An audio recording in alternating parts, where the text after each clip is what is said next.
بسم الله الرحمن الرحيم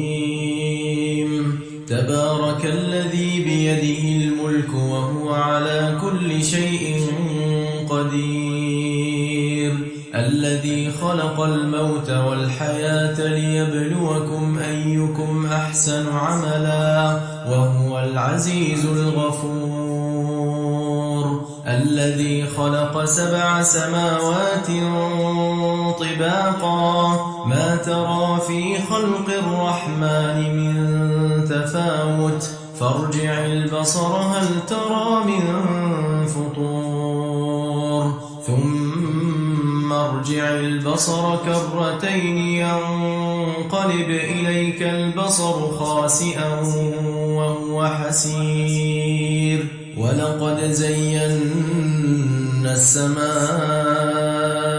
الدنيا بمصابيح وجعلناها رجوما للشياطين وأعتدنا لهم عذاب السعير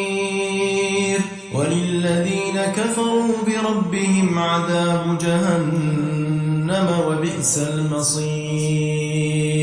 إذا ألقوا فيها سمعوا لها شهيقا وهي تفور تكاد تميز من الغيظ كلما ألقي فيها فوج سألهم خزنتها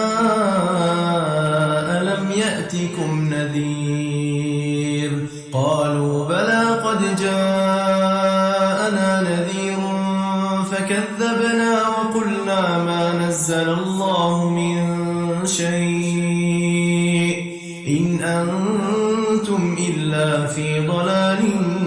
كبير وقالوا لو كنا نسمع أو نعقل ما كنا في أصحاب السعير فاعترفوا بذنبهم فسحقا لأصحاب السعير إن الذين يخشون ربهم بالغيب لهم مغفرة وأجر كبير وأسروا قولكم أو اجهروا به إنه عليم بذات الصدور ألا يعلم من خلق وهو اللطيف الخبير هو الذي جعل لكم الأرض ذلولا فامشوا في مناكبها وكلوا من رزقه وإليه النشور أأمنتم من في السماء أن يخسف بكم الأرض فإذا هي تمور أم أمنتم من في السماء أن يرسل عليكم حاصبا فستعلمون كيف نذير ولقد كذب الذين من قبلهم فكيف كان نكير أولم يروا إلى الطير فوقهم صافات ويقبضن ما يمسكهن إلا الرحمن إنه بكل شيء بصير أمن هذا الذي هو جند لكم ينصركم من دون الرحمن إن الكافرون إلا في غرور أمن هذا الذي يرزقكم إن أمسك رزقه بل لجوا في عتو ونفور أفمن يمشي مكبا على وجهه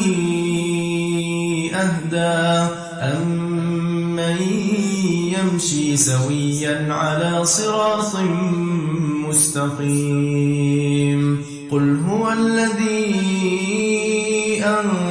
أنشأكم وجعل لكم السمع والأبصار والأفئدة قليلا ما تشكرون قل هو الذي ذرأكم في الأرض وإليه تحشرون ويقولون متى هذا الوعد إن كنتم صادقين قل